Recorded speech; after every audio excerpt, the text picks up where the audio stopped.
हम drug and alcohol abuse and tobacco abuse, ये वाला जो टॉपिक है ये स्टार्ट कर रहे हैं। इस वीडियो में ये वाला टॉपिक कम्प्लीटली या तो कंप्लीट करेंगे या फिर इसके 2 पार्ट्स भी आ सकते हैं, ठीक है। तो अभी ये जो है हम इसके अंदर ये जो पुरानी NCERT से रीड कर रहे हैं और जो न्यू NCERT में चेंजेस हैं, जैसे इसमें कोई एक डायग्राम में चेंज है ना, या तो मॉर्फिन के डायग्राम में, कैनाबिनॉइड्स के डायग्राम में चेंज है, उसको हम न्यू NCERT से मैं इसको लास्ट में लगा दूंगी। इसके जो भी पॉसिबल क्वेश्चन हो सकते हैं उसको हम इसमें डिस्कस करेंगे, और साथ ही में जो इसके इंपॉर्टेंट पॉइंट्स के शॉर्ट नोट होंगे, जो भी मतलब कुछ वर्ड्स रिलेटेड पॉइंट्स होंगे, तो उसको भी मैं अलग से जो राइट करके एक फ़ोटो अटैच कर दूँगी, जिससे आप स्क्रीनशॉट लेकर सेव कर सकते हैं, उसको बाद में रिवाइज करने के लिए यूज़ में ले सकते हैं। तो स्टार्ट करते हैं drugs and alcohol abuse. Surveys and statistics show that use of drugs and alcohol has been on the rise, especially among the youth। मतलब सबसे पहले टॉपिक का नाम है ड्रग्स एंड अल्कोहल्स का एब्यूज़। यूज़ मतलब इस्तेमाल करना, और एब्यूज़ मतलब कि बुरा इस्तेमाल करना, गलत इस्तेमाल करना, ठीक है। तो जो सर्वेज़ हैं और जो स्टेटिक्स हैं वो शो करते हैं कि जो यूज़ है ड्रग्स का और एल्कोहल्स का वो बहुत ज़्यादा बड़ा है, स्पेशली किसमें, यूथ में। यूथ जो एज होती है, यूथ एज मतलब कि जो यंग वंस हैं, है ना, उनके अंदर ये इसका यूज़ जो है वो बड़ा है। This is really a cause of concern as it could rise it could result in many harmful effects. तो ये चिंता की बात भी है, क्योंकि इसके जो इफ़ेक्ट्स होते हैं ना वो बहुत ज़्यादा हार्मफुल होते हैं। Proper education and guidance would enable youth to safeguard themselves against this dangerous behaviour patterns and follow healthy lifestyle. तो इसको प्रॉपर एजुकेशन दी जाना चाहिए यूथ को, और उनको इसके बारे में बताना चाहिए, इसकी डेंजरस के बारे में बताना, डेंजर जो है इसका उसके बारे में बताना चाहिए, और उनको एक हेल्दी लाइफस्टाइल के पैटर्न को फॉलो करने की हमें सीख देनी चाहिए, ठीक है। The drugs which are commonly abused are opioids, cannabinoids and coca alkaloids. ये तीनों नाम याद रखने हैं, ओपियोइड्स, कैनाबिनोइड्स और कोका एल्केलॉइड्स। क्वेश्चन ऐसा आएगा कि जो कॉमनली एब्यूज्ड ड्रग्स हैं, जो कॉमनली एब्यूज्ड ड्रग्स हैं उनके नाम लिखिए। तो अगर हमें ऑप्शन में ये तीनों दे दिए, ओपियोइड्स, कैनाबिनोइड्स और कोका एल्केलॉइड्स, और ऑल ऑफ दीज आंसर देगा, तो ऑल ऑफ दीज आएगा। इन तीनों में से एक देख के और दूसरे ड्रग्स का नाम लिख के ही पूछ सकते हैं। तो कॉमनली जो कॉमनली एब्यूज्ड जो ड्रग्स हैं वो कौन कौन से हैं, मतलब कि इनका यूज़ क्या ख़राब है ना। तो opioids, cannabinoids, coca alkaloids, OCC, opioids, cannabinoids, coca alkaloids. तो इसको हम एक पॉइंट में लिख भी लेंगे। Majority of these are obtained from flowering plant, some are obtained from fungi. ज़्यादातर तो इनमें से किससे पाए जाते हैं, फ्लावरिंग प्लांट से, और कुछ फंजाई से।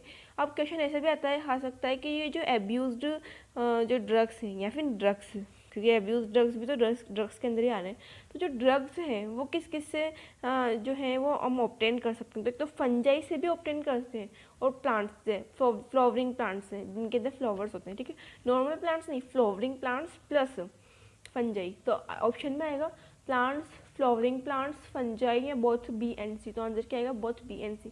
मेजॉरिटी फ्लावरिंग प्लांट से ऑब्टेन कर रहे हैं हम, और कम जो है कुछ मतलब फंजाई से ऑब्टेन कर रहे हैं। तो सबसे पहले स्टार्ट करते हैं ओपियोइड्स के बारे में। Opioids are drugs which bind to specific opioid receptor present in our central nervous system and gastrointestinal tract. जो ओपियोइड्स है ये ड्रग्स हैं जो स्पेसिफिक ओपियोइड रिसेप्टर्स से बाइंड करते हैं हमारे CNS और गट में, गैस्ट्रोइंटेस्टिशियल ट्रैक्ट में। तो यहाँ से क्वेश्चन आ सकता है, एक ओपियोइड जो कैसा ड्रग है, एक एब्यूज्ड ड्रग है, ठीक है। तो ओपियोइड जो ड्रग है ये एक स्पेसिफिक ओपियोइड रिसेप्टर प्रेजेंट होता है हमारे CNS में, और गैस्ट्रोइंटेस्टाइनल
अब हम स्टार्ट कर रहे हैं कैनाबिनॉइड्स, जो भी क्या है, एक अब्यूसिव ड्रग है, कॉमनली अब्यूज्ड ड्रग है। ओपियोइड्स की बात कर ली हमने, अब कैनाबिनॉइड्स की बात करते हैं। Cannabinoids are a group of chemicals which interact with cannabinoid receptors present principally in the brain। तो जो कैनाबिनॉइड जो होते हैं वो एक ग्रुप ऑफ केमिकल होते हैं, मतलब कि बहुत सारे केमिकल्स का ग्रुप होते हैं जो कि इंटरेक्ट करते हैं कैनाबिनॉइड रिसेप्टर्स से, जो ब्रेन जो है ना उसके अंदर प्रिंसिपली प्रेजेंट होते हैं। मतलब कि जो कैनाबिनॉइड्स के रिसेप्टर्स होते हैं वो हमारे ब्रेन में प्रेजेंट होते हैं। अब ओपियोइड्स के रिसेप्टर्स कहाँ कहाँ प्रेजेंट हैं? सेंट्रल नर्वस सिस्टम और जीआईटी में, गैस्ट्रोइंटेस्टिनल ट्रैक्ट में। और जो कैनाबिनॉइड्स है उसके रिसेप्टर कहाँ प्रेजेंट होते हैं, क्वेश्चन आ सकता है, तो इसका आंसर क्या होगा? हमारे ब्रेन के अंदर। ठीक है, कैनाबिनॉइड्स के रिसेप्टर्स ब्रेन के अंदर प्रेजेंट होते हैं। अब natural cannabinoids are obtained from inflorescence of plant cannabis sativa. जो नेचुरल तरीके से जो कैनाबिनॉइड्स है उनको जो है वो कैसे ऑब्टेन किया जाता है? Inflorescence of plant cannabis sativa. Cannabis sativa जो प्लांट है उसकी इन्फ्लोरेसेंस से, मतलब कि उसके फ्लावर्स से उसको प्राप्त किया जाता है। The flower tops, leaves and the resin of cannabis plant are used in various combinations to produce marijuana, hashish, चरस, गांजा। ठीक है, तो जो फ्लावर टॉप्स होता है ना कैनाबिस का, और जो फ्लावर टॉप्स होता है और जो लीव्स होती हैं और जो रेसिन होती है ना कैनाबिस की, उससे क्या क्या बनाया जा सकता है? मेरिजुआना, हशीश और गांजा बनाए और चरस बना सकते हैं। Generally taken by inhalation and oral injection. अभी जो कैनाबिनॉइड्स होते हैं इन्हें किससे लिया जाता है? इनहेलेशन से और ओरल इंजेक्शन से। मतलब तो इसको ब्रीथिंग के थ्रू लिया जाता है इनहेलेशन के द्वारा, या फिर इंजेक्शन, मतलब उसको डायरेक्ट ओरली इंजेक्ट, मतलब ओरली उसको खा कर लिया जाता है। these known for effects these are known for effects on cardiovascular system of body। ये कहाँ पर अफेक्ट करते हैं? कार्डियोवैस्कुलर सिस्टम बॉडी के, है ना, हार्ट वाले साइड पे, कार्डियोवैस्कुलर सिस्टम में। ठीक है, तो कैनाबिनॉइड जो है वो ग्रुप ऑफ केमिकल से मिलकर बना होता है, ये एक्सट्रैक्ट किया जाता है। ये जो इंटरेक्ट कहाँ पे इंटरेक्ट करता है? कैनाबिनॉइड रिसेप्टर्स के साथ इंटरेक्ट करता है जो ब्रेन में प्रेजेंट होते हैं। नेचुरल कैनाबिनॉइड जो होते हैं वो प्लांट की इन्फ्लोरेसेंस, कौन से प्लांट की? कैनाबिस सटाइवा की इन्फ्लोरेसेंस से प्राप्त किया जाता है। जो फ्लावर टॉप्स होता है और जो लीव्स होती है और रेसिन्स होती हैं कैनाबिस प्लांट की, उससे चरस, गांजा, मेजुरिना, हशीश बनाया जाता है ना।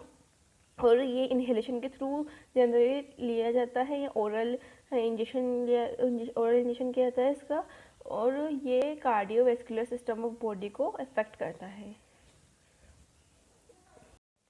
कोका एल्केलॉइड्स और कोकेन। कोका एल्केलॉइड्स और कोकेन जो है वो ऑब्टेन की जाते हैं कोका प्लांट इराइथ्रोजाइलम कोका, जो नेटिव है साउथ अमेरिका का। मतलब कि कोका एल्केलॉइड्स साउथ अमेरिका के नेटिव प्लांट इराइथ्रोजाइलम कोका से ऑब्टेन किए जाते हैं। It interferes with transport of neurotransmitter dopamine. ये जो हमारे जो न्यूरोट्रांसमीटर में जो डोपामाइन होता है उसके साथ इंटरफेयर करता है। कोकेन कॉमनली कॉल्ड कोक और क्रैक इज़ यूजुअली स्नोटेड। ऐसा कोकेन जिसे स्नोटिंग के द्वारा टेक के लिया जाता है, वो उनके जो कॉमनली नेम है वो कोक और क्रैक हैं। It has potent stimulating action on central nervous system, producing sense of euphoria, increase energy. ये क्या करता है? सीएनएस को स्टिमुलेट करता है और सेंस ऑफ यूफोरिया, मतलब कि एकदम से खुशी वाला जो वो होता है ना, जब हम कुछ चीज़ जीत जाते हैं तो वो जो खुशी वाला जो एक फीलिंग होती है वो ये जनरेट कर देता है बिना किसी अचीवमेंट के। और ये इंक्रीज़ करता है एनर्जी को भी। Excessive dosage of cocaine cause hallucination. अगर ज़्यादा डोज लीजिए कोकेन का तो हेलुसिनेशन हो जाता है, मतलब कि भ्रमित वाली स्थिति प्रोड्यूस हो जाती है। मतलब कि इंसान को जो रियल चीज़ है नहीं वो भी दिख रही है ना, जैसे नोटबुक से अक्षर बाहर निकलते हुए दिख रहे हैं, ऐसे हेलुसिनेशन जो होता है वो होता है। ठीक है, other well known plants with nogenic properties are Atropa belladonna and Datura. Datura और एट्रोपा बेलेडोना जो है वो अदर हेलुसिनोजेनिक प्रॉपर्टीज वाले प्लांट है। These days cannabinoids are also being abused by some sport person.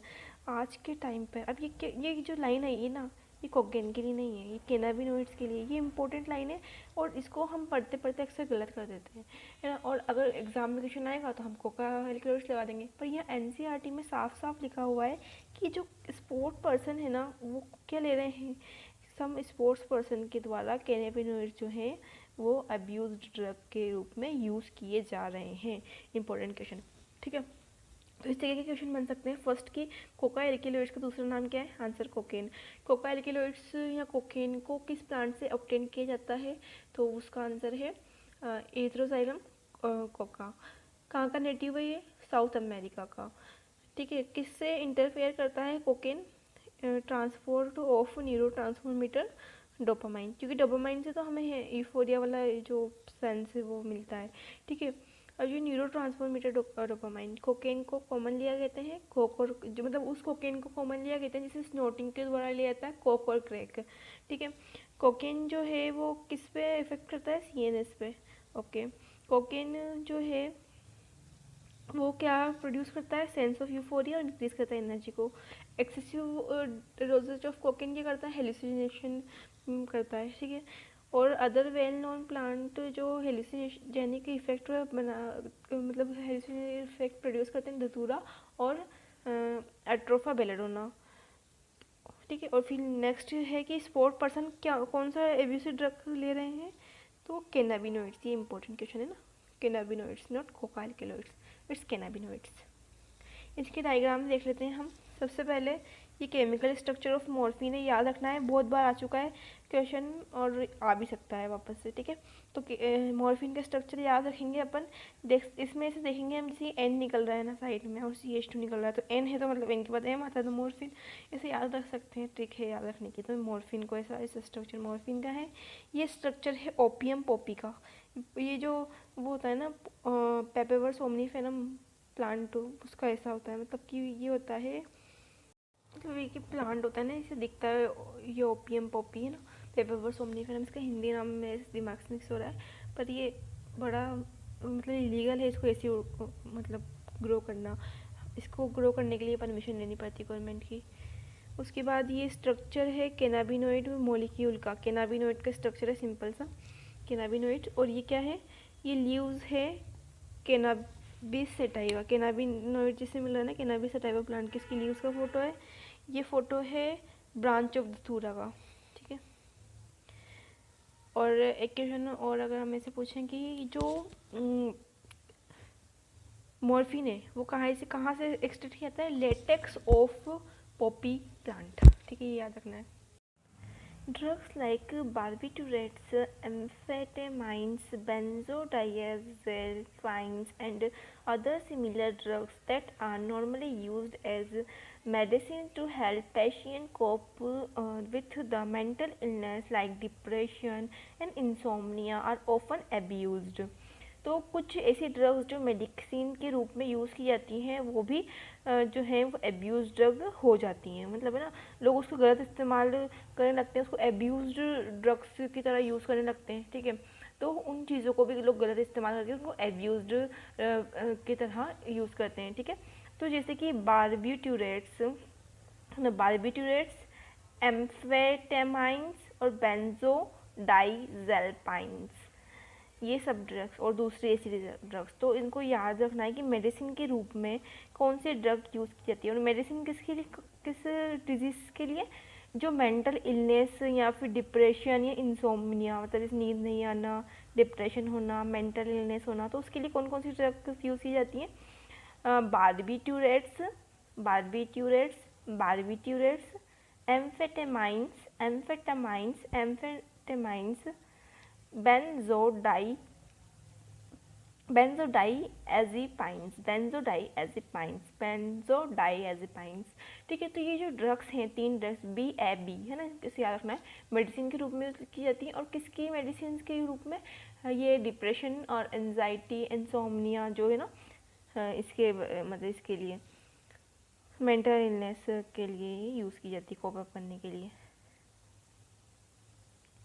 कौन कौन सी ड्रग्स है? Barbiturates, एम्फेटेमाइंस और बेंजोडाइआज़ेपिन्स, ठीक है, ज़ेपिन्स यूज़ की जाती है मेडिसिन के लिए, पर इनका भी एब्यूज लोग करने लगे हैं ना, एब्यूज मतलब कि गलत यूज़, ठीक है। Morphine is a very effective sedative and painkiller and is very useful to patient who have undergo surgery.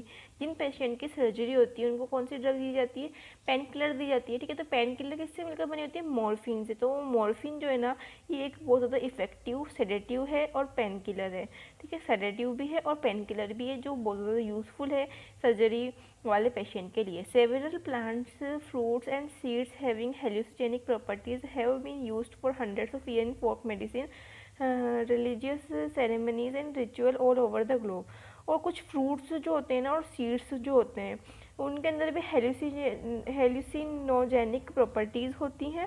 तो वो जो हेलुसिनोजेनिक प्रॉपर्टीज़ होती हैं तो वो हंड्रेड्स ऑफ ईयर्स से वो कुछ सेरेमनीज़ में या फिर मेडिसिन में लोग उससे और रिचुअल्स में उसको यूज़ करके उससे एक मतलब उससे ना एक हेल्यूसिनोजेनिक इफ़ेक्ट जो है वो प्रोड्यूस करते हैं। जैसे अल्कोहल का यूज़ कर लेते हैं लोग, तो उससे थोड़ा एक अलग इफेक्ट आ जाता है ना।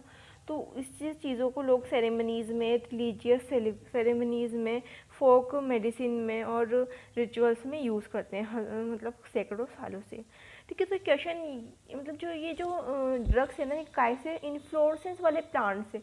अब ज़रूरी नहीं कि इन्फ्लोरेसेंस ही मिलेगी, इन्फ्लोरेसेंस वाले प्लांट ऐसे प्लांट जैसे फ्लावर होते हो, उससे किसी भी पार्ट से, लीव से भी मिल सकती है, लेटेक्स से भी मिल सकती है, सीड से भी, फ्रूट से भी, किसी से भी ड्रग्स बन सकती है, ठीक है। When these are taken for a purpose other than medicinal use or in amounts frequency that impairs one's physical, physiological or psychological function, it constitute drug abuse. अब इन ड्रग्स का यूज़ अगर हम मेडिसिन के लिए कर रहे हैं, जैसे अगर दर्द हो रहा है किसी को, मॉर्फिन यूज़ कर रहे हैं, तो तब तक तो ठीक था कि इसका यूज़ मेडिकल यूज़ के लिए किया जा रहा था। पर इसकी और एक मतलब लिमिटेड अमाउंट और फ्रीक्वेंसी में किया जा रहा था। पर अगर इसकी फ्रीक्वेंसी अमाउंट बढ़ा दी जाए और उसको बिना किसी मेडिकल पर्पस के ले लिया जाए, लेना चालू कर दिया जाए, फिज़िकल, फिजियोलॉजिकल, तो ये करती है फिज़िकल, फिजियोलॉजिकल और साइकोलॉजिकल फंक्शन को इफ़ेक्ट करती है और ये ड्रग एब्यूज़ बन जाता है, ठीक है। तो ये इम्पोर्टेंट टॉपिक है, ये भी बहुत ज़्यादा। और अब जो ये टॉपिक है, जो टोबैको अब्यूज़ वाला पढ़ेंगे हम, ये अभी एनसीईआरटी की न्यू सिलेबस में हाईलाइटेड तौर पर आया कि ये टॉपिक भी एनसीईआरटी में की न्यू सिलेबस में है, मतलब है ना, मतलब न्यू सिलेबस के अकॉर्डिंग। पहले तो अल्कोहल अब्यूज़ लिखा हुआ था, ठीक है। अब इसमें जो ऐड हुआ है ना सिलेबस में, वो टोबैको अब्यूज़, मतलब हमारी बुक में तो है ही सही, पर एनसीईआरटी के सिलेबस में, मतलब नीट के सिलेबस में इसको और एनएमटी ने हाईलाइट किया, तो मतलब यहाँ से क्वेश्चन आना नेसेसरी है, मतलब मे भी पॉसिबल, इसकी ज़्यादा चांसेस हैं कि यहाँ से क्वेश्चन आए, ठीक है। तो हम पढ़ते हैं इसको अच्छे से, इसके जो जो क्वेश्चन बनेंगे वो सब क्वेश्चन हम इसके अंदर ही करते जाएंगे, मतलब क्वेश्चन भी बनाते जाएंगे साथ में। Smoking also paves the way to hard drugs. Smoking जो है वो एक हार्ड, जो ये टॉपिक है, जो टोबैको अब्यूज़ वाला पढ़ेंगे हम, ये अभी एनसीईआरटी की न्यू सिलेबस में हाईलाइटेड तौर पर आया कि ये टॉपिक भी एनसीईआरटी में की न्यू सिलेबस में है, मतलब है ना, मतलब न्यू सिलेबस के अकॉर्डिंग। पहले तो अल्कोहल अब्यूज़ लिखा हुआ था, ठीक है। अब इसमें जो ऐड हुआ है ना सिलेबस में, वो टोबैको अब्यूज़, मतलब हमारी बुक में तो है ही सही, पर एनसीईआरटी के सिलेबस में, मतलब नीट के सिलेबस में इसको और एनएमटी ने हाईलाइट किया, तो मतलब यहाँ से क्वेश्चन आना नेसेसरी है, मतलब मे भी पॉसिबल, इसके ज़्यादा चांसेस हैं कि यहाँ से क्वेश्चन आए, ठीक है। तो हम पढ़ते हैं इसको अच्छे से, इसके जो जो क्वेश्चन बनेंगे वो सब क्वेश्चन हम इसके अंदर ही करते जाएंगे, मतलब क्वेश्चन भी बनाते जाएंगे साथ में। Smoking also paves the way to hard drugs. Smoking जो है वो एक हार्ड ड्रग्स जो है वो है, मतलब है ना, स्मोकिंग करना। Tobacco has been used by human beings for more than 400 years. 400 साल से भी ज़्यादा, मतलब पिछले 400 सालों से भी ज़्यादा टाइम से ह्यूमन जो है वो टोबैको यूज़ कर रहा है, तंबाकू यूज़ कर रहा है। इट इज़ स्मोक्ड, च्यूड और यूज्ड एज स्टफ मतलब कि या तो इसको स्मोक करके लिया जाता है, देखा ना, जैसे टोबैको को जो सिगरेट वगैरह होती है उनको स्मोक करके लिया जाता है, च्यूड चबा कर लेते हैं कुछ चीज़ें, सुपारी वगैरह जैसे। और snuff and use snuff, snuff के रूप में यूज़ करते हैं, ठीक है। Tobacco contents a large number of chemicals substance including nicotine and alkaloids. जो टोबैको है उसके अंदर बहुत सारे large amount of chemicals present होते हैं, जैसे कि निकोटीन और एल्केलॉइड्स, ये वो खतरनाक होते हैं। निकोटीन जो है ना वो स्टिमुलेट करता है adrenal gland to release adrenaline और non adrenaline into blood circulation, both of which raise the blood pressure, increase the heart rate. तो ये निकोटीन होता है ना, एड्रेनलिन का प्रेजेंट होती है, किडनी के ऊपर प्रेजेंट होती है, इसको स्टिमुलेट करता है, उससे कहता है कि भाई तू रिलीज कर एड्रेनलिन और नॉन एड्रेनलिन। एड्रेनलिन और नॉन एड्रेनलिन क्या करते हैं, ब्लड प्रेशर को इंक्रीज कर देते हैं। अब ब्लड प्रेशर इंक्रीज होगा ना, ब्लड सर्कुलेशन इंक्रीज होगा तो ब्लड प्रेशर बढ़ेगा और हार्ट बीट रेट भी बढ़ेगी। इससे क्या होता है कि जो वो होती हैं वेंस वगैरह, जो आर्टरीज होती हैं, तो उनकी साइज़ बढ़ जाती है ना, तो इससे भी वो तो दिक्कत होती है, ठीक है। और हार्ट रेट भी बढ़ती है। Smoking is associated with increase incidence of cancers of lungs, urinary bladder and throat, bronchitis, emphysema, coronary heart disease, gastric ulcer. इन सभी चीज़ें, ये जो सारी बीमारियां हैं, लंग्स का cancer, urinary bladder cancer, throat का कैंसर, ये यहाँ से भी क्वेश्चन आता है कौन कौन सा कैंसर प्रोड्यूस करता है, तो लंग्स का, ठीक है, क्योंकि लंग्स में वो जा रहा है, स्मोक जा रहा है, ठीक है, थ्रोट में से जा रहा है यूरिनरी ब्लैडर, है ना, यूरिनरी ब्लैडर को भी अफेक्ट करता है, तो वहाँ का कैंसर कर सकता है ये स्मोकिंग। एम्फाइसीमा कर सकता है, ब्रोंकाइटिस कर सकता है, कोरोनरी हार्ट डिजीज कर सकता है, गैस्ट्रिक अल्सर कर सकता है।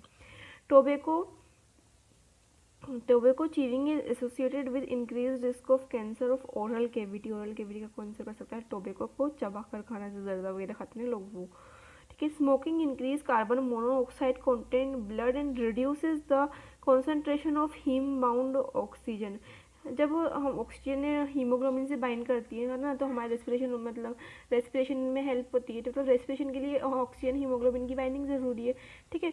तो ये जो CO कार्बन मोनोऑक्साइड है ना, ये क्या करती है, ये मतलब इसकी एफिशिएंसी ज़्यादा होती है ऑक्सीजन से ज़्यादा, कि वो मतलब हीमोग्लोबिन से बाइंड करने की एफिशिएंसी कार्बन मोनोऑक्साइड की ज़्यादा होती है।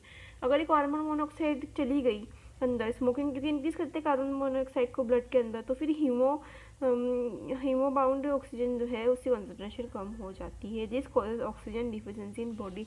इससे ऑक्सीजन की कमी होने लगती है ब्लड के, सॉरी, बॉडी के अंदर। When one buys a packet of cigarettes, one cannot miss the statutory warning that is present on the packing, which means warns against the smoking and says how it is injurious to health. जब कोई इंसान packet खरीदता है cigarette का, तो उसके ऊपर warnings लिखी होती है, कैसे ये इंजरीज करती है, कैसे ये हेल्थ को इफेक्ट करती है। Smoking is very prevent to society both among young and old, सभी को स्मोकिंग जो है वो प्रिवेंट करना चाहिए, चाहे वो छोटा इंसान हो या बड़ा हो। Knowing the dangers of smoking and chewing tobacco, क्योंकि जो ये चीविंग और चबाना टोबैको को और स्मोकिंग करना, इसके ज़्यादा डेंजर्स है ना, एंड इट्स एडिक्टिव नेचर, और ये इसकी एडिक्शन भी लग जाती है, अगर इसको इंसान यूज़ करता है तो इसकी एडिक्शन हो जाती है। The youth and the needs and all needs to avoid this habits. Youth और ओल्ड जो भी हैं, सभी लोग जो भी यूज़ करते हैं टोबैको और स्मोकिंग, उनको ये हैबिट्स को अवॉइड करना चाहिए। और जो एडिक्टेड इंसान है, जिसको आदत पड़ चुकी है सब चीज़ों की, उसको काउंसलिंग और मेडिकल हेल्प लेना चाहिए, जिससे इस हैबिट से बचा जाए, ठीक है। तो क्या क्या क्वेश्चन बन सकते हैं इसमें, कि कितने सालों से यूज़ की जा रही है, मोर देन 400 ईयर्स से टोबैको यूज़ की जा रही है। हार्ड ड्रग क्या है, स्मोकिंग है, ठीक है। स्मोकिंग जो है कैसे स्मोक्ड करके ले सकती है टोबैको, च्यू चबा के उस नफ से ले सकती है, ठीक है। टोबैको जो है उसमें कौन कौन से मेन केमिकल सब्सटेंस जो खतरनाक है, निकोटीन और एल्कलॉइड्स। निकोटीन क्या करता है, निकोटीन जो है वो नॉन एड्रेनलिन और एड्रेनलिन हार्मोन को रिलीज करवाता है एड्रेनल ग्लैंड से, और इससे ब्लड सर्कुलेशन बढ़ जाता है, हार्ट बीट रेट बढ़ जाती है, ठीक है। स्मोकिंग जो है उससे कौन कौन सी बीमारी होती है, कौन का कैंसर होता है, लंग्स का, थ्रोट का, यूरिनरी ब्लैडर का, और क्या क्या होता है, ब्रोंकाइटिस होती है, एम्फाइसीमा होता है, कोरोनरी हार्ट डिजीज होता है, गैस्ट्रिक अल्सर होता है। टोबैको जो है उसको चबाकर खाने से कौन सा कैंसर होता है, ओरल कैविटी का कैंसर होता है, ठीक है। उसके बाद जो स्मोकिंग है वो क्या रिलीज करती है ब्लड के अंदर, कार्बन मोनोऑक्साइड, इससे जो हीमोऑक्सी बाइंडिंग जो है वो हीमोऑक्सी बाइंडिंग कम हो जाती है ना। कार्बन मोनोऑक्साइड ज़्यादा हो गई तो इससे ऑक्सीजन डिफिशियंसी हो जाती है बॉडी के अंदर। जब कोई पैकेट खरीदता है तो उसके ऊपर मतलब ये सब चीज़ों इससे ज़्यादा क्वेश्चन आता नहीं है। हाँ, पर इसको बचाना, इससे अवॉइड करना चाहिए यंग वंस को, है ना, ओल्ड वन को, ये इंपॉर्टेंट बात है यहाँ पे। तो ये हो चुका है। इसके बाद हमारा टॉपिक होगा adolescence and drug abuse. Adolescence and drug alcohol abuse. Adolescence मतलब होता है किशोर अवस्था, और उसके अंदर जो किशोर अवस्था में जो किशोर लोग होते हैं मतलब टीनेजर्स जो होते हैं उनका ड्रग्स और एल्कोहल का एब्यूज़ करना, मतलब कि गलत यूज़ करना। Adolescence means both a period और a process during which a child becomes mature in terms of his her attitude and beliefs for effective participation in society। Adolescence एक ऐसा पीरियड और ऐसा प्रोसेस होती है जिसके अंदर एक जो चाइल्ड होता है वो मैच्योर बनता है इन टर्म्स ऑफ उसके एटीट्यूड्स में और उसके बिलीव्स में, जिससे वो एक जो सोसाइटी है हमारी उसके अंदर एक इफेक्टिव पार्टिसिपेशन कर सके। द पीरियड बिटवीन 12 से 18 years of age to be thought of as adolescence period. तो 12 से 18 ईयर्स ऑफ एज का जो पीरियड होता है उसे एडोलसेंस पीरियड कहते हैं। In other words adolescence is a bridge linking childhood and adulthood. तो मतलब कि दूसरे शब्दों में कहें तो एडोलसेंस एक ब्रिज है, मतलब कि एक कड़ी है चाइल्डहुड और एडल्टहुड के बीच की, बचपन और बड़े होने के बीच की जो कड़ी है उसे एडोलसेंस कहेंगे। Adolescence is accompanied by several biological and behavioural changes. Adolescence को पहचाना जा सकता है बहुत सारे बायोलॉजिकल और बिहेवियर चेंजेस, मतलब कि एडोलसेंस जब होती है ना, जब 12 से 18 साल का टाइम होता है तब इसमें बहुत सारे बायोलॉजिकल और बिहेवियर चेंजेस होते हैं, है ना, चाइल्ड की बॉडी में। एडोलसेंस दस is a very vulnerable phase of mental and physiological development of a individual, क्योंकि बहुत सारे बायोलॉजिकल और बिहेवियरल चेंज हो रहे हैं, तो एक बहुत ज़्यादा वनरेबल फेज है मेंटल और फिजियोलॉजिकल डेवलपमेंट के लिए किसी इंडिविजुअल की जो एडोलसेंस है वो, ठीक है, कि उसकी मेंटली बहुत ज़्यादा डेवलपमेंट होगी, फिजिकली जो साइकोलॉजिकली डेवलपमेंट होगी, तो उसका एक फेज है एडोलसेंस। तो सबसे पहले इसमें से क्वेश्चन ये भी पूछा जा सकता है कि एडोलसेंस क्या है, क्या एक टाइम है, एक प्रोसेस भी है, तो दोनों हैं, ठीक है। और एडोलसेंस का टाइम पीरियड क्या होता है, 12 से 18 साल, 12 से 18 ईयर्स ऑफ एज। दूसरा क्वेश्चन ये पूछ सकते हैं। थर्ड क्वेश्चन ये पूछ सकता है कि what is the linking bridge of childhood and adulthood. तो इसका आंसर आएगा एडोलसेंस। और एडोलसेंस के अंदर किस चीज़ की डेवलपमेंट होती है, मेंटल और फिजियोलॉजिकल, ठीक है, mental and physiological, mental and physiological नहीं, मेंटल एंड साइकोलॉजिकल फेज के लिए वनरेबल है। तो ये इंपॉर्टेंट है, mental and psychological, not physiological, mental psychological. Curiosity needs adventure and excitement and experimentation constitutes common cause which motivate youngster toward drug and alcohol use। एक तो curiosity, एक जो होती है ना, मतलब जानने की इच्छा, और नीड टू फॉर एडवेंचर, कोई एडवेंचर मतलब कि रिस्क लेना, और एक्साइटमेंट और एक्सपेरिमेंट, जो एक्सपेरिमेंट करना, ये सब कॉमन कोज है, क्योंकि यंगस्टर में ये सब चीज़ें बहुत ज़्यादा होती है। क्यूरियोसिटी बहुत ज़्यादा होगी, नीड ऑफ एडवेंचर बहुत ज़्यादा होगी, एक्साइटमेंट ज़्यादा होगी, और एक्साइटमेंट होगी ज़्यादा, और एक्सपेरिमेंट करने की जो होती है ना इच्छा वो ज़्यादा होगी। तो ये सब चीज़ें मोटिवेट करती है यंगस्टर को कि वो एल्कोहल और ड्रग का यूज़ करे। A child's natural curiosity motivates him and her to experiment. तो चाइल्ड की एक नेचुरल क्यूरियोसिटी होती है कि वो एक्सपेरिमेंट करे, तो उसको एक्सपेरिमेंट करने के लिए मोटिवेट करती है, क्योंकि क्यूरियोसिटी मतलब जानने की इच्छा है ना, जिज्ञासा। तो अगर जिज्ञासा है तभी तो एक्सपेरिमेंट करेंगे, तभी तो पता चलेगा। तो इसलिए एक्सपेरिमेंट करने के लिए जो क्यूरियोसिटी है वो करती है, मोटिवेट करती है एक चाइल्ड को।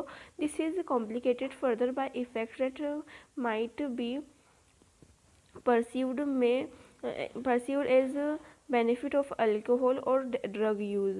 Thus the first drug of the first use of drug or alcohol may be out of curiosity or experimentation, but later the child starts using this to escape facing problems. तो इसका वो ऐसे सोचते हैं कि इससे कुछ बेनिफिट होगा इसके यूज़ से, तो इस वजह से वो जो इसकी कॉम्प्लिकेशन है ना वो अफेक्ट करती है। और जो चाइल्ड हैं है ना, तो वो उसको यूज़ कैसे करते हैं एडोलसेंस से, वो जो यंगस्टर्स है वो इसका यूज़ फर्स्ट यूज़ तो ऐसे ही कर लेते हैं क्यूरियोसिटी और एक्सपेरिमेंटेशन से कि हाँ वो एक्सपेरिमेंट करके देखते क्या है कैसी चीज़ है क्यूरियोसिटी की वजह से। पर उसके बाद धीरे धीरे उनको इसकी एडिक्शन लग जाती है। ज़्यादा यूज़ करेंगे तो वो हर जब भी कुछ प्रॉब्लम से बचना है एस्केप करना है तो वो एस्केप फ्रॉम फेसिंग प्रॉब्लम्स तो फिर वो यूज़ करने लग जाते हैं ड्रग्स का बार बार। Of late stress from pressure is excel in academics of or examination has played a significant role in persuading the youngster to try alcohol and drugs. Stress, pressure और academics में और एग्जामिनेशन में अच्छा करने की भावना और ये सब चीज़ें जो है यंगस्टर को उत्सुक करती है कि वो अल्कोहल और ड्रग्स को यूज़ करे ताकि उनका स्ट्रेस कम हो इससे। तो the perception among youth is that it is cool और progressive to smoke use drugs or alcohol is also in the way major cause for youth to start these habits। तो क्या होता है कि जो यूथ है उसके अंदर ये एक मिसकंसेप्शन फैल गया है कि अगर हम स्मोक यूज़ करेंगे तो हम कूल और प्रोग्रेसिव दिखेंगे, बट ऐसा होता नहीं है। पर ये जो मिसकंसेप्शन है ये भी यूथ को स्टार्ट करने में एल्कोहल और जो ड्रग्स है और स्मोक है इसको करने में बहुत ज़्यादा प्रेरित करता है। Television, movies, newspapers, internet also help to promote this perception. और ये टीवी, मूवी और जो न्यूज़पेपर्स है और इंटरनेट है ये सभी इसको इन परसेप्शन को प्रमोट करता है। Other factor that have been seen in to be associated with drug and alcohol abuse among adolescents are unstable और unsupportable family structures and peer pressure. और दूसरी चीज़ें जो एल्कोहल अब्यूज़ और ड्रग अब्यूज़ को एसोसिएटेड है यंगस्टर और adolescence में वो है उनके अनसपोर्टेड फैमिली स्ट्रक्चर या फिर पीयर प्रेशर या फिर जो दोस्तों का प्रेशर होता है वो। एडिक्शन एंड डिपेंडेंसी, अब एक बार यूज़ किया और फिर उसको यूज़ करने लग गए, अब उससे क्या हो जाएगा एडिक्शन हो जाएगी और एडिक्शन मतलब डिपेंडेंसी है ना, उसके ऊपर डिपेंड हो जाएंगे youngster. Because of perceived benefit drugs are frequently used repeatedly. अब इससे बेनिफिट्स पाने के लिए क्योंकि उनको स्ट्रेस हो रहा है तो स्ट्रेस से उसको बेनिफिट मिल रहा है, पर ये एडिक्शन में होती जा रही है। तो बेनिफिट्स पाने के लिए ड्रग्स और ड्रग्स जो है ना इसका फ्रिक्वेंटली रिपीटेडली यूज़ करने लगे लोग। The most important thing which one fails to realise is the inherent addictive nature of alcohol and drugs. पर जो मोस्ट इम्पोर्टेंट थिंग है मतलब कि एक जो बहुत ज़्यादा इम्पोर्टेंट चीज़ है जो लोग समझ नहीं पाते हैं वो है कि जो ड्रग और एल्कोहल होती है इनके अंदर इनका इनहेरेंट मतलब इनके अंदर ही एडिक्टिव नेचर होता है। मतलब ये अगर इनको यूज़ करेंगे तो एडिक्शन होना पक्का बात है। Addiction is a psychological attachment to certain effects such as euphoria and temporary feeling of well-being associated with drug and alcohol। तो एडिक्शन मतलब क्या होता है कि एक साइकोलॉजिकल अचीवमेंट होता है, मतलब अटैचमेंट, उस एडिक्शन के अंदर साइकोलॉजिकल अटैचमेंट होता है जिससे क्या होता है हमें यूफोरिया अच्छा मतलब कि खुशी वाला एहसास होगा या फिर टेम्पररी फीलिंग ऑफ वेलबिंग मतलब कुछ समय के लिए अच्छा महसूस होना। और ये सब क्या है ड्रग्स और एल्कोहल से एसोसिएटेड है। These drive people to take them even when these are not needed or even when their use become self destructive. अब इससे क्या होता है ये जो चीज़ें मिल रही हैं इसके सच कुछ थोड़ी देर के लिए इफेक्ट हो रहा है यूफोरिया और टेम्परेरी फीलिंग ऑफ वेलबिंग, तो इससे क्या हो रहा है कि इससे लोग इसको और लेने लगें बिना किसी नीड के भी लोग इसको इस्तेमाल करने लगें जिससे ये सेल्फ डिस्ट्रक्टिव हो रहा है। मतलब इससे सेल्फ डिस्ट्रक्टिव कैसे मतलब इंसान को ये ख़त्म कर देगी। With repeated use of drugs and tolerance level of a receptors present in our body increase, consequently the receptors respond only to higher doses of drugs and alcohols leading to a greater intake and addiction। अब क्या होता है कि इसका ज़्यादा use करना तो इसके रिसेप्टर्स जो है ना वो हाईली रिएक्टिव, मतलब इसके रिसेप्टर जो है ना अब वो धीरे धीरे हाई टॉलरेंस पे काम करने लगे हैं। मतलब पहले तो कम पे ही वो इफेक्ट दिखाने लग जाते थे उसके जो रिसेप्टर्स थे, पर अब धीरे धीरे इंसान ने ज़्यादा लेने लग गया तो उसके रिसेप्टर्स जो है ना अब उन्होंने भी जो है उनके जो रिसेप्टर्स है वो अब रेस्पॉन्ड ही सब करने लगे जब हाई डोज हो जाएगी। अब जितना ज़्यादा लेते जाएगा इंसान उसको उतनी ज़्यादा लगती जाएगी, ठीक है। अगर उसके रिसेप्टर्स और ज़्यादा उस पर काम करने लगेंगे, मतलब कम से तो कुछ काम ही नहीं चलेगा, तो इससे क्या हो रहा है, एडिक्शन जो है वो बहुत ज़्यादा बढ़ती जा रही है। However, it should be clearly borne in mind that use of these drugs even once can be forerunner to addiction। मतलब कि ये हमारे दिमागों में बिठा लेना चाहिए कि अगर एक बार भी इन ड्रग्स का यूज़ किया तो ये एडिक्शन की तरफ, मतलब एडिक्शन बन सकता है बहुत ज़्यादा। Thus the addictive potential of drugs and alcohols pull the user into a vicious circle leading to their regular use abuse from which he she may not be able to get out। तो क्या होता है कि इनका use करना, क्योंकि alcohol और drugs का तो इनका एक एडिक्टिव पोटेंशियल है, इनके अंदर एक क्षमता है कि वो एडिक्शन अपनी कॉज कर सकते हैं। तो ये क्या करते हैं, एक सर्कल कॉज कर देते हैं, मतलब कि इंसान उसको यूज़ करेगा, फिर वापस से यूज़ करेगा, फिर सही होगा, फिर यूज़ करेगा, लेकिन एक सर्कल बन जाता है जिससे बाहर निकलना किसी भी इंडिविजुअल के लिए बहुत ज़्यादा मुश्किल हो जाता है, ठीक है। ये इसकी एब्यूज़ हो गया, ठीक है, यूज़ नहीं हुआ, फिर इसका रेगुलर यूज़ करें तो मतलब एब्यूज़ हो गया। In absence of any guidance और counselling the person get addicted and become depend on their use. तो अगर इंसान के पास कोई गाइडेंस ही नहीं होगी, अगर हमें पता ही नहीं होगा कि हम इसका फर्स्ट यूज़ करेंगे तो ही हमें एडिक्शन हो सकती है, या बार बार यूज़ करें तो इसकी बहुत ज़्यादा नुकसान है, तो फिर अगर कोई गाइडेंस और काउंसलिंग ही नहीं होगी तो पर्सन जो है वो उसके ये जो ड्रग्स और एल्कोहल है इसकी यूज़ पर डिपेंड हो जाएगा और एडिक्टेड हो जाएगा। Depression dependence Dependence is a tendency of the body to manifest a characteristics and unpleasant withdrawal syndrome if a regular dose of drugs and alcohol is abruptly discontinued। मतलब कि dependence और tendency जो body की हो गई है इन drugs के ऊपर, वो जब प्रकट होती है और जब उसकी विड्रॉल सिंड्रोम की तरह वो दिखती है जब जो ड्रग्स और एल्कोहल के अगर रेगुलर यूज़ को हम डिसकंटिन्यू कर दिया, मतलब कि कोई पर्सन उसका रेगुलर यूज़ कर रहा है, अब उसको उसने हफ्ते में 3 बार कर दिया है ना, डिसकंटिन्यू कर दिया, तो फिर एक अनप्लीजेंट विड्रॉल सिंड्रोम दिखेगा और उसकी जो डिपेंडेंस और टेंडेंसी थी ना वो शो होने लगेगी। अब विड्रॉल सिंड्रोम में क्या होता है, इफ़ रेगुलर डोज ऑफ है ना, ठीक है, तो दिस कैरेक्टराइज्ड बाय एनजाइटी होगी, शेकीनेस होगी, है ना, एंड नोजिया एंड स्वेटिंग। अगर इंसान उसको मतलब डिसकंटिन्यू कर देगा अल्कोहल और ड्रग्स के यूज़ को तो विड्रॉल सिंड्रोम हो जाएगा। विड्रॉल सिंड्रोम के सिम्टम्स क्या है, ये क्वेश्चन आ सकता है एनसीईआरटी नीट में, तो इंपॉर्टेंट क्वेश्चन है। तो इसमें एनजाइटी होगी, है ना, शेकीनेस होने लग जाएगी, मतलब कि इंसान को चक्कर आने लगेंगे, जो एनजाइटी होगी, जी मतलाएगा, नोजिया, और स्वेटिंग मतलब कि पसीना आने लगेगा, विच में B relieved when use of resume again. और ये इससे रिलीव तभी मिलेगा जब इसको वापस से यूज़ करने लगेगा इंसान, है ना, मतलब वापस से उसको यूज़ करेगा। In some cases withdrawal syndrome can be severe and even if life threatening. और कभी कभी तो जो विड्रॉल सिंड्रोम होते हैं ये बहुत ज़्यादा सीवियर हो जाते हैं, खतरनाक हो जाते हैं, मतलब लाइफ थ्रेटनिंग तक बात जा सकती है। एंड द पर्सन में नीड मेडिकल सुपरविज़न, और इंसान को ज़रूरत होती है इसमें किसकी, मेडिकल सुपरविज़न की, है ना। Dependence leads to patient to ignore all social norms in order to get sufficient funds to satiate his or her needs। These result in many social adjustment problem। इससे बहुत ज़्यादा पेशेंट को जो dependence है, जो पेशेंट सारे social norms जो है इग्नोर करता है और उसकी नीड्स को पाने के लिए वो जितने भी फंड्स है ना वो उसमें लगा देता है, मतलब कि अल्कोहल ड्रग्स जो अब्यूज़ कर रहा है वो उसके लिए अपने सारे जो फंड्स वगैरह है वो उसके अंदर खर्च कर देता है, सारे पैसे उसके अंदर ही खर्च कर देता है। तो इससे क्या होता है कि बहुत ज़्यादा सोशल एडजस्टमेंट प्रॉब्लम होती है।